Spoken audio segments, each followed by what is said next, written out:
नमस्कार। लव जिहाद आजकल काफी चर्चे में है। जहां योगी आदित्यनाथ की सरकार ने धर्म परिवर्तन के खिलाफ 10 साल की सजा का प्रावधान लेके आए हैं, उसी तरह से मध्य प्रदेश में भी इसके लिए एक ड्राफ्ट बन गया है। बिहार में भी लव जिहाद के खिलाफ एक कानून लाने की बात हो रही है और ऐसे ही जो भाजपा शासित राज्य हैं वहां पे भी ये सारी बातें बहुत मुखर तरीके से की जा रही हैं। लव जिहाद क्या है, आपको अगर एक बहुत ही सुलझे तरीके से समझाऊं तो एक मुस्लिम लड़का ज्यादातर केस में एक हिंदू लड़की को अपने प्रेम जाल में फंसाता है। उसके निकाह करने के लिए, उससे शादी करने के लिए वो उससे धर्म परिवर्तन करने की बात करता है।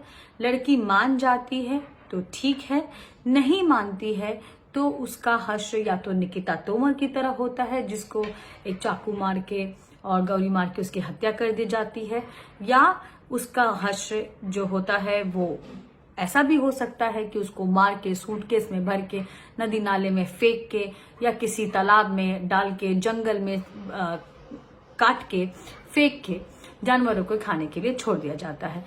जो वो बच जाती हैं ऐसी चीजों से वो उनसे जो संबंध है वो विच्छेद कर दिया जाता है, समाज में बदनाम कर दिया जाता है। या फिर अगर उन्होंने धर्म परिवर्तन कर लिया है और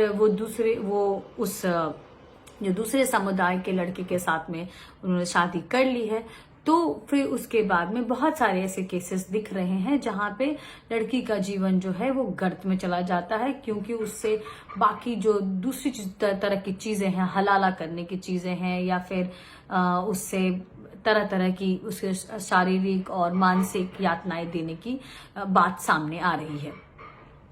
ये घटनाएं नहीं होनी चाहिए, इस पे कोई दो राय नहीं है। किसी का भी जबरन धर्म परिवर्तन नहीं कराया जाना चाहिए, इस पे भी कोई दो राय नहीं है। लेकिन मैं जो आपसे बात करने जा रही हूँ वो ये नहीं करने जा रही हूँ कि लव जिहाद हो रहा है। मैं इस पे ये बात करने जा रही हूँ कि लव जिहाद क्यों हो रहा है। जितने सारे लोग और जितनी सारी बातें मैंने सुनी हैं और जो लोग बातें कर रहे हैं इस पे या लिख रहे हैं, वो सब इसलिए ये लिख रहे हैं कि मुसलमान लड़के हिंदू लड़कियों को किसी एक योजना के तहत अपना धर्म बढ़ाने के लिए या जो उनकी संख्या है उसको बढ़ाने के लिए हिंदू लड़कियों को फंसाते हैं और उसके लिए उनको पैसे भी मिलते हैं अलग अलग जात और अलग अलग प्रांतों में।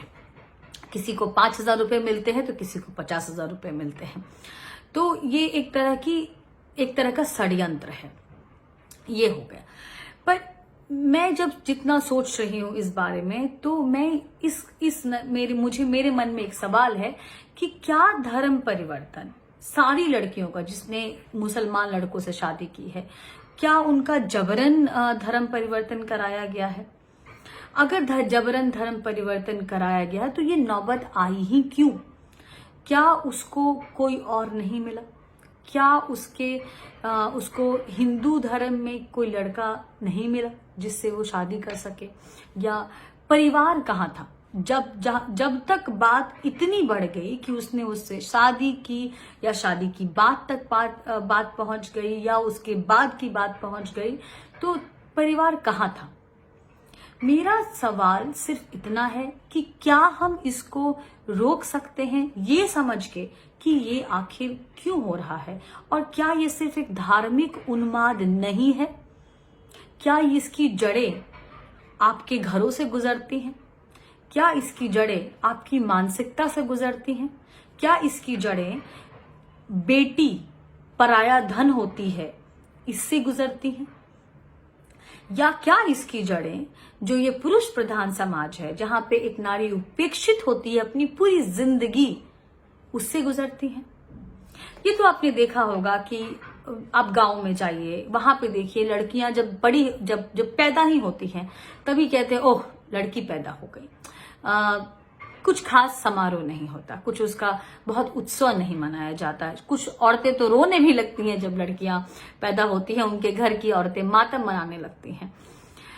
वो लड़की बड़ी होती है, उसको सिर्फ इतना समझाया जाता है कि ये जो घर है तुम्हारा, ये तुम्हारा घर नहीं है, तुम्हारा घर जो है तुम्हारे पति का घर होगा, जो शायद 18-19 साल बाद जहां तुम्हारी शादी होगी वो होगा, और तुमको उस घर में जाके एडजस्ट करना है। तुमको यहाँ बस ये जो घर है एक तरह का ट्रेनिंग स्कूल है या आश्रय है तुम्हारे लिए, जहां पे तुमको ये सिखाया जाएगा या तुमको सीखना पड़ेगा कि कैसे अपने घर जो तुम जाओगी वहां जाके तुम एडजस्ट कर सको किसी भी तरह से। तो थोड़ी और बड़ी होती हैं तो उनको पढ़ाई से ज्यादा घर का कामकाज करने की सलाह दी जाती है। उनको सब्जी काटना ज्यादा जरूरी बताया जाता है, जबकि जो कि उनके पढ़ाई से या उनका जो व्यक्तित्व है उसको समझने से ज्यादा घर में पुरुष को, लड़के को, भाई को हमेशा पहला स्थान होता है, चाहे वो छोटा ही भाई क्यों ना हो, वो उसका पहला स्थान होता है। लड़कियों को पीछे रखा जाता है। जब अगर वो बाहर जाती हैं तो लड़कियां जो बाहर जाती हैं तो उनके साथ भाई का होना आवश्यक है। एक तरह से उनको एक रूल बुक दिया जाता है कि तुम ये पहन सकती हो, ये नहीं पहन सकती, तुम जीन्स नहीं पहन सकती, तुम टी शर्ट नहीं पहन सकती, तुम सोशल मीडिया पे अपनी प्रोफाइल में अपनी पिक्चर नहीं लगा सकती, व्हाट्सएप में जो अपना जो फोटो है वो नहीं लगा सकती, तुम टिकटॉक वीडियोस नहीं बना सकती, तुम स्नैपचैट पे नहीं हो सकती, तुम इंस्टाग्राम पे नहीं हो सकती, तुम इस लड़के को फॉलो क्यों कर रही हो, तुम उस लड़के से बात क्यों कर रही हो, तुम्हारा एक लड़का दोस्त कैसे हो गया, तुमने अपनी दोस्तों के साथ इतना टाइम कैसे बिता दिया, तुम वहां पे गई थी तो क्या किया, तुमने जाके फोन क्यों नहीं किया, तुम पूरे दिन फोन पे क्यों लगी रहती हो, तुमको यही क्यों पढ़ना है, तुमको इंजीनियरिंग क्यों पढ़ना है, तुमको वहां क्यों जाना है, घर छोड़ के हॉस्टल में क्यों रहना है। बहुत सारी बातें, और इसमें सिर्फ क्यों होता है और या तो नहीं होता है। क्यों होता है उसके बातों को जब वो सवाल करती है या आपसे कुछ मांगती है, नहीं होता है जब आपको उन सारे सवालों को खत्म कर देना होता है। तो ऐसे में एक लड़की क्या करे? ऐसे में जब उसका परिवार, जो उसका अपना है, जो उसके माता पिता हैं, जो उसका भाई है, जो उसके रिश्तेदार हैं, उसमें से उसको एक भी इंसान ऐसा नहीं मिलता जिससे वो अपने मन की बात कह भी सके। बात करना तो दूर की बात है, समझने की बात तो समझना बिल्कुल आप छोड़ ही दीजिए।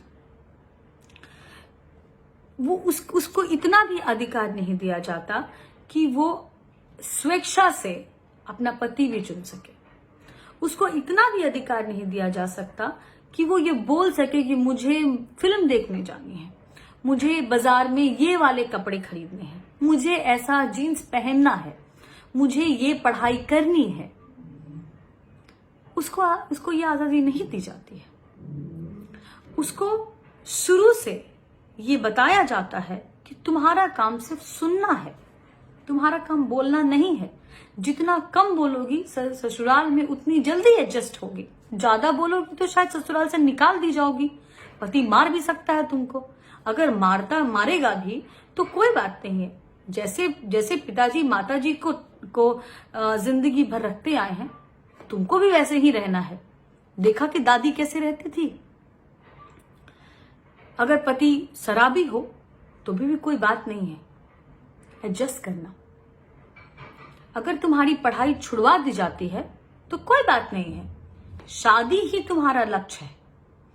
तो ऐसे समाज में जहां पे चारों तरफ सिर्फ सवाल हो, जहां चारों तरफ सिर्फ प्रताड़ना देने के तरीके खोजे जाते हो, जहां चारों तरफ जब घर वाले गिद्ध जैसे दिखाई दे, जहां चारों तरफ सिर्फ और सिर्फ एक बंधक का एहसास हो, उस समय उसकी जिंदगी में कोई लड़का अगर आता है, चाहे वो मुसलमान हो या ईसाई हो या कोई और धर्म का हो, और वो उससे थोड़ी बातें कर लेता है, एक फूल दे देता है, बाजार ले जाता है, कुछ गिफ्ट खरीद देता है, फोन पे 2-4 घंटे बात कर लेता है, उसको ये बताता है कि नहीं, तुम बेकार नहीं हो, तुम में भी कुछ है, चाहे झूठी ही सही, चाहे ये सारी बातें मनगढ़ंत ही क्यों ना हो, चाहे ये सारी बातें वो एक नाटक ही क्यों नहीं कर रहा, पर ये सारी बातें वो उसको बोलता है। सबसे इंपॉर्टेंट बात, वो उसको सुनता है। लड़की को लगता है कि पूरी जिंदगी जिसने मुझे जन्म दिया, मेरे माँ बाप ने, जिसके साथ मैं बड़ी हुई, मेरे भाई, उन्होंने मुझे बिल्कुल नहीं सुना। उन्होंने मैं 18 साल की हो गई या 20 साल की हो गई या 25 साल की हो गई, किसी ने मुझे इतना नहीं सुना।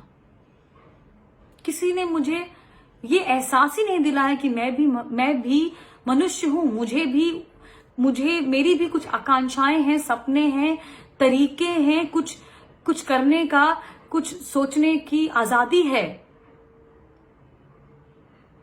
तो उसको ये लड़का उस समय जब ये सारी बातें, थोड़ी थोड़ी चीजें करके देता है, बाइक पे बिठा के सिनेमा दिखाने लेके जाता है, कॉफी पिलाता है, गिफ्ट देता है, उससे उसके दोस्तों की बातें करता है, उसको ये बताता है कि तुम शादी के बाद कुछ भी पहन सकती हो, कुछ भी कर सकती हो, नौकरी कर सकती हो, अपने मन से रह सकती हो। तो उसको लगता है कि ये मसीहा आ गया। और आप मुझे बताइए कि ऐसी स्थिति में एक लड़की उस लड़के के चंगुल में क्यों नहीं फंसेगी?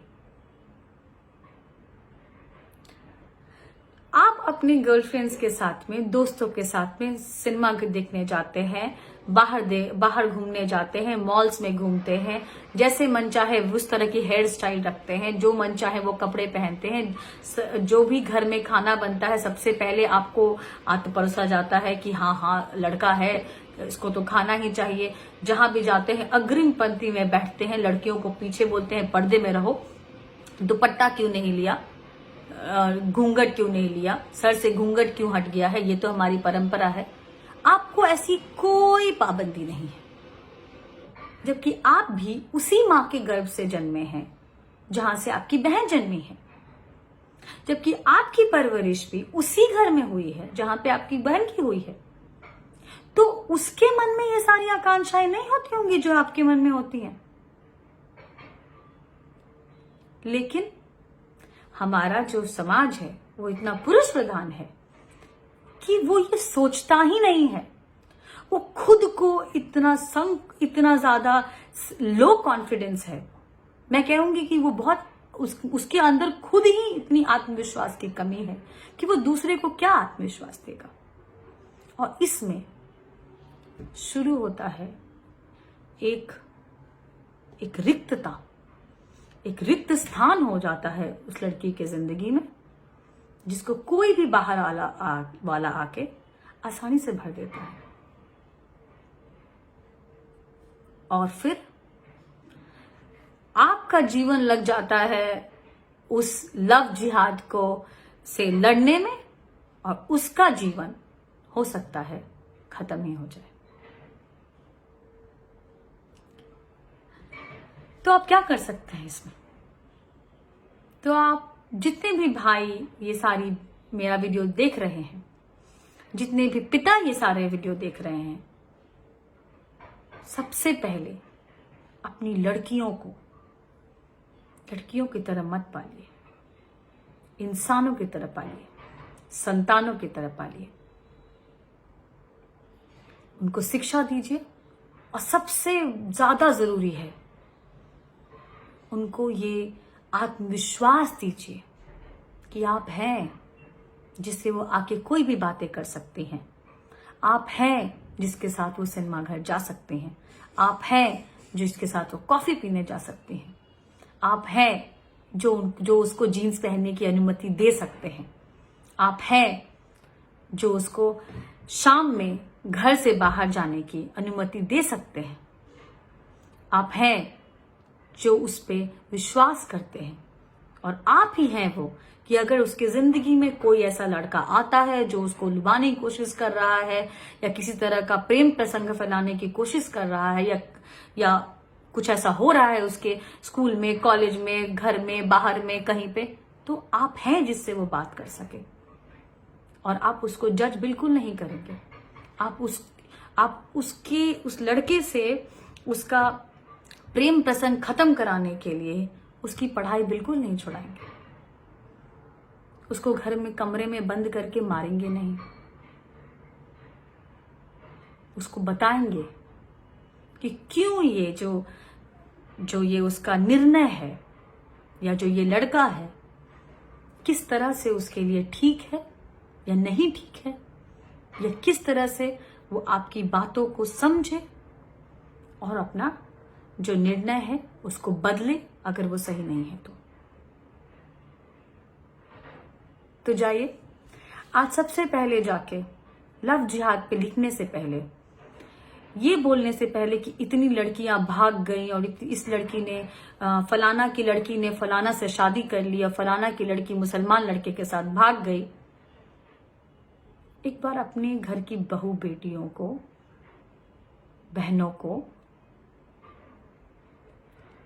अपना हाथ बढ़ाइए, उस हाथ को थामिए जो शायद आपकी तरफ हमेशा से देखता रहा है पर उसको कभी वो सपोर्ट, वो समर्थन नहीं मिला।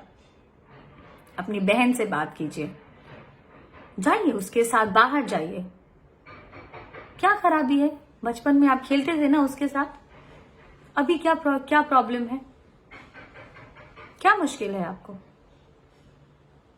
कोई नहीं करता आपके समाज में, तो आप उदाहरण बनिए, आप दिखाइए कि कैसे समाज चेंज होता है, कैसे एक भाई एक बहन के लिए रास्ते बना सकता है, उसके भविष्य को संवार सकता है, उसे बचा सकता है। तब देखिएगा ये लव जिहाद, घर से भागने वाली सारी घटनाएं कैसे खत्म हो जाती हैं। इसके लिए थोड़ा सा आपको अपना पौरुष को और समझने की जरूरत है। सच्चा पुरुष वो नहीं होता जो किसी असहाय औरत पे डंडे बरसाता हो। पुरुष वो होता है जो किसी को रास्ता दिखा सके, किसी का सहारा बन सके, किसी को समझ सके, और जिसको बिल्कुल ये कहीं भी दिखाने की जरूरत नहीं है कि हाउ मैनली आई एम। क्योंकि अगर आप पुरुष हैं, आप मर्द हैं, तो वो आपके कार्यों में दिखेगा। उसके लिए चिल्लाने की, मारने की, डंडे उठाने की, बहन को घर में बंद करने की बिल्कुल जरूरत नहीं है। नमस्कार।